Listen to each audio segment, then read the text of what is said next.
Now for the second part, we need to make sure we are not able to enter strings in here. We just want the values to be numbers alone. So to do that, what I will do is, let's double click or click on each of the text box, right click on it and select the following events. Let's come to key type right here. Click on key type right in here. Look at that. That's the name of my object and that's the event key type. I will then enter as follows. Let's declare a character char I number. That's my variable I number. You can call yours whatever you want. Event dot get key character column. Then I will use an if statement. If not character dot is digit right here, and enter the name of my variable there, which is right there already. Okay, now the next thing is, let's use or is number or I number, sorry, let me just copy that. I number equals let's say key events dot vk underscore backslash. Let's go for backslash vk underscore backspace. Right, let's take that backspace. Right, or again, you can just copy all of these then. Just copy that and just change the content in there. Okay, now this time around let me use vk dot vk delete. Let's see, underscore delete right there, and close that. Then enter a curly bracket event dot consume right there, and that. Okay guys, that is how it looks right now. So which means, let's compile and run it so that you guys see what I'm talking about. Run that, and that is for event fries. So in there I can always enter numbers, but I cannot enter strings. Okay, let me demonstrate that with a virtual keyboard. Let's move it down. So right in there, reset that and come right in there. Check that out guys, that is not working. But if we enter numbers, you see that. Okay, so that's how that is going to work. I'm just going to minimize or close that and reset. So what I will do now is copy that lines of code, this very one, just copy it up to here, then repeat exactly the same thing for the rest objects. Events, key, and key type right in here, paste one more key type and just paste that right in here. So I will now speed that up guys. Okay, the last code for, or the last component for the key type event is entered. The code is entered here. So that is how it all looks now guys. As you can see, it's the same lines of code that prevent the end user from entering strings or characters instead of numbers. So let's compile and run. Okay, we can then try, let's try some other ones to enter characters in some other ones. Let's just click on that. No, that's not possible. Impossible as well. Okay guys, now you see how it works. Okay, so I'm going to now close that, and that takes care of the number only codes. So reset, exit, and there, those are the lines of codes. So if you enter that for each of those text box, that will take care of it. Alright, let's continue. The next task is to disable all of the text box. So let's select it all. Let's this one's alone and come in here. Now that is all selected, let's go straight into the properties, and you come to where it says enable, make that false, and you see they are all grayed out. So you then go straight into the checkbox, double click on the checkbox, and you enter as follows. So let me get this name of this checkbox. We'll then use an if statement to enable it. If price dot is selected there, okay, then enter your curly bracket in there, then you say jtxt price dot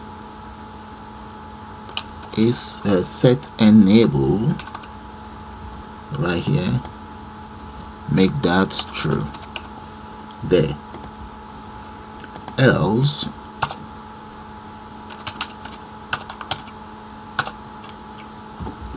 this becomes false right in there. So let's just make it false. Okay, so that's hopefully that should enable it, and if it's unchecked it will be set to false. That's it right there. Okay, let's give that a try and you guys see how it works. Okay, let's give it a try. Click on this checkbox there, you can see that guys, and undo, click undo. So I'm going to repeat the same thing for the rest of the checkbox as well. Okay, that's fine. Maybe just copy. Now come into the salad, double click on that, paste that in there, and just change the name around. That is salad there. So I'm going to repeat that for each individual. That's the salad taken care of. Double click on that. That's hamburger.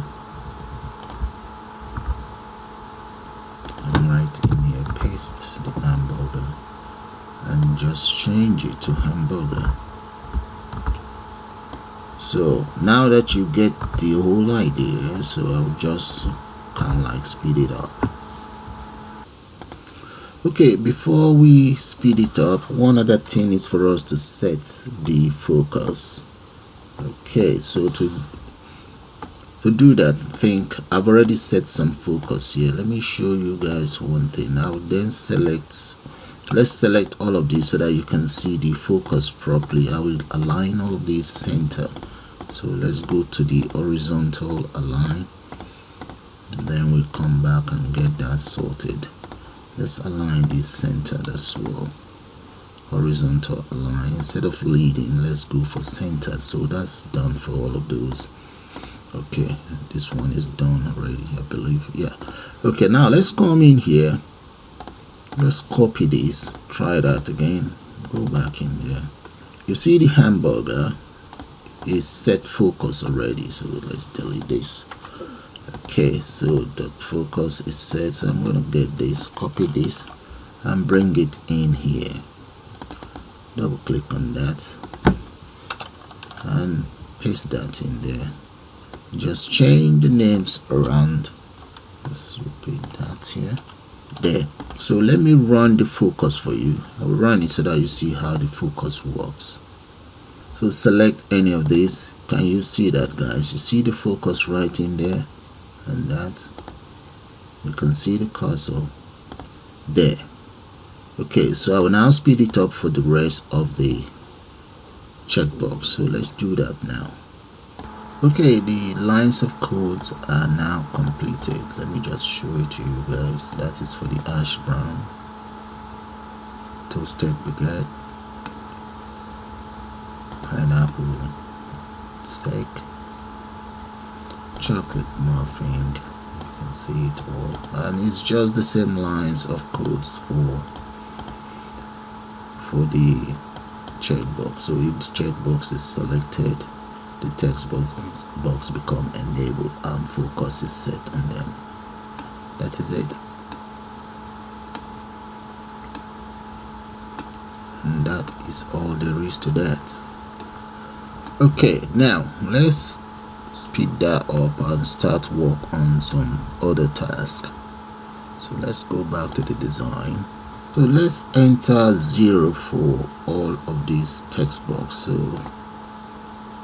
that will be the default content in there. I've already selected each of the text box, so I will enter 0 there and just click in here somewhere, and that is it. They all have values in them now.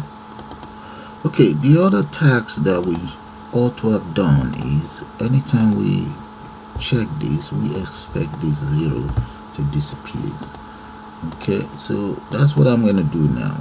That means we have to go back to this checkbox, come right here, double click on this, and right here I'm going to enter jTextBox dot set text. Let's make that no value. Okay, else if it's unchecked, we expect the 0 value to be replaced. So there. Okay, so let's compile and run that. Let me see how it works and take it from there. Now click on that. There we go. Uncheck. Click on it. That's fine. So that is working. So I'm going to have to repeat the same thing for the rest of the components. Now double click on salad and come right there. Let me just copy that. Dot set text there, and just copy and paste that underneath there. Okay, now that you guys get the idea, I'm gonna speed that up. Okay guys, this is how the lines of codes look now for the checkbox. Alright, so which means if you click on the checkbox, the content in the text box opposite it becomes empty, but if you uncheck, there we go, the content is replaced with 0. It default back to 0, and that's what I've done for the rest of the components. So fully that should work. Let's run it. If I uncheck that, you see that, check, uncheck, and they are all working the way I want. Okay, that's fine. So exit. Okay guys, the next thing is let's declare some global variables right up here to start with the total calculation. Let's come right up here, and right underneath here I'm going to go for double price underscore. That will be bottled water.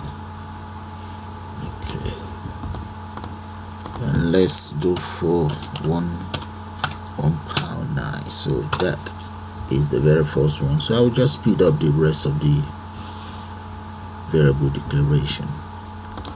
Okay guys, those are the variable declared the variables declared for the calculation, and I've also entered tax rate in there, and I'll then declare some other variables, 5 of those in total that I will use for the calculation.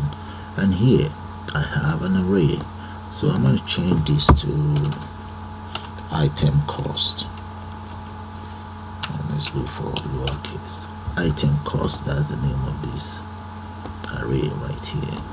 Okay, so that's an array, so that you guys know the difference. There we go. These are just variables, and here these are more or less variables with the price. Anyway, they are all variable with the price of each item. Okay, so it's sort of like constant for these each items. Alright, so what I would do now is go straight inside is total. Double click on total. Okay, right inside is total, the array item cost, I will start with that of 0 equals, let's go for double dot, that will be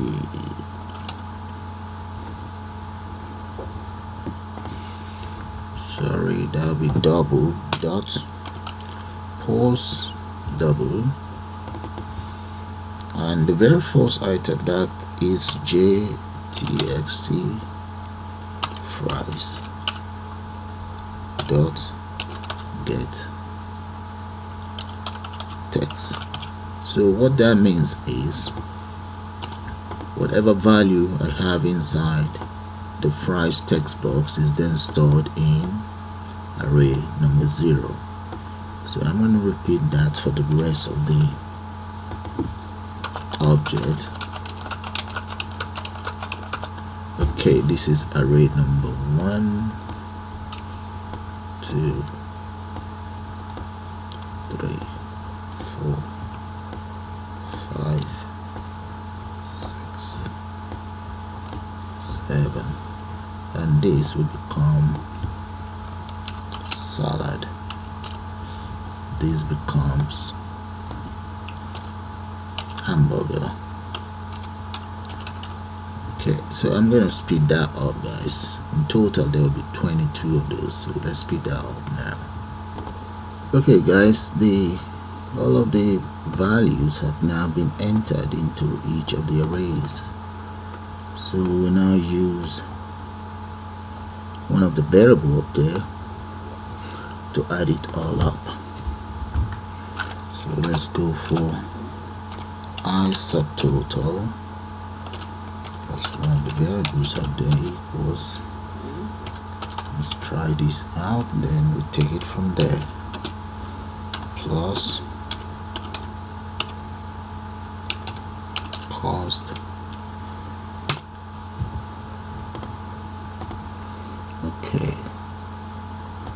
Okay, before we continue, let's test these ones out and maybe add a couple more anyway. So let's go for, just add more of those, then we'll try it out just to verify that it's working as expected before we continue. That's 3. Let's add one more here and make this 4. Okay, let's assign this value somewhere. So we declare a string variable, string I amount equals string dot format. Okay, and let's enter, ask it to convert whatever is in there to pound sign. Let's pound sign and 2 decimal place. That is it. And what is it converting to pound sign? That will be I subtotal, this very one. I'll paste that in here. Okay, enter a semicolon there. Now I will now assign the value straight into LBL total. dot set text, and the text we setting now is I amount there. Okay, now let's try this out. Let's see. I'm going to compile and then run it.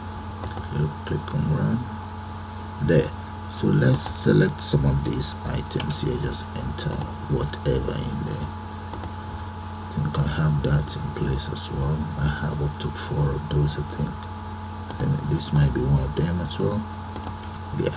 So if I click on total right there, that is the cost. So now let's continue then. So it's working fine.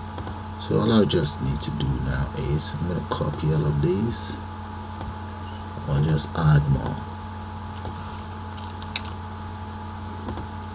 That'll be 5, 6, 7, 8, 9, 10, 11, 12, 13.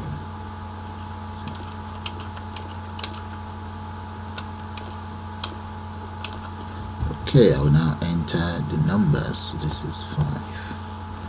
Just pick that up. Okay, this is how it looks now. So let's take care of the rest. The first thing is I'm going to take care of the tags. Let's say tags equals. Let's go for right here. That is this very one. We multiply that by tax rate underscore rate, and then let's divide that by 100. That will give us the tax. Now to assign this tax into the component LBL tax, let's get a string value. String value equals let's say C tax equals as follows. I'm just going to copy all of that, paste that in there. That'll be for the tax. Then the tax here, just place that in there. And LBL tax dot set. Now what are we setting? That will be C tax right there. So we've taken care of, I think that's JLBL. Okay, we've taken care of the tax. Right. Now what about subtotal? In the case of subtotal, all we need to do is everything in there. So let's say this is my subtotal, and just not to be confused, I'm going to call this C subtotal, C subtotal, and change this to, let's change this one here to subtotal, and this one, instead of amount, I'm going to change it to C total. Okay, get this one, that becomes C total. Now to get it total amount, I'm just going to add up tax, this very one, add it there, add it with subtotal. So that should give me, here I will get my tax, subtotal, and total. So let's compile and run and see how it's going to look like. Alright, just select something there.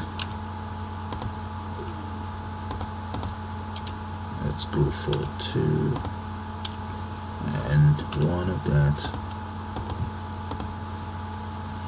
3 of these, and we want cooler and that. So if we click on that, we get, that's the tax, a subtotal. Now let's see what went wrong. Close that, subtotal. Alright, we need to change this to subtotal. there. So let's run that again. Let's see, select anything.